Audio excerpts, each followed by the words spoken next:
मंदिर प्राणप्रतिष्ठा सोहळ्याचं निमंत्रण देश-विदेशातील अनेक प्रतिष्ठितांना देण्यात आलंय।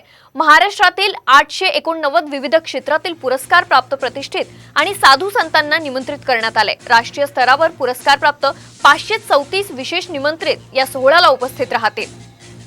याबाबत विश्व हिंदू परिषदेचे महाराष्ट्र गोवा प्रांताचे मंत्री गोविंद शेंडेंशी संवाद साधलाय आमचे प्रतिनिधी पराग ढोबळे यांनी।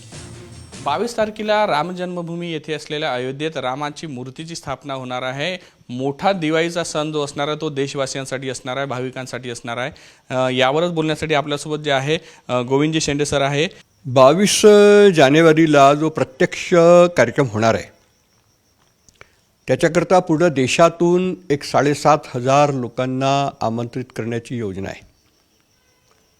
कारण तिथे जागा कमी असल्यामुळे जास्त लोकांना आमंत्रित करता येत नाही।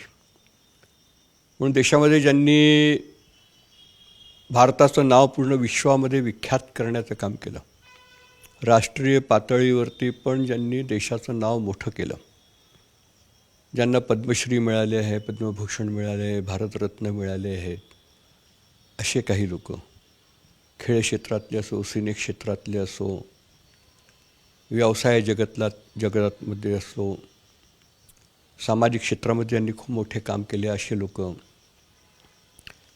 आणि संत, कारण संतांच्या मार्गदर्शनामध्येच पूर्ण राम जन्मभूमीचं आंदोलन झालं, त्यामुळे संत ते एक जवळपास 4,000 संत त्या कार्यक्रमाला उपस्थित राहणार आहे आणि एक 3,500च्या जवळपास असे विशिष्ट लोक त्यात राहणार आहे। असे 7,500ची ती सूची आहे। व्हिडिओ जर्नलिस्ट सौरभ हुलेसह पराग ढोबळे, साम टीव्ही।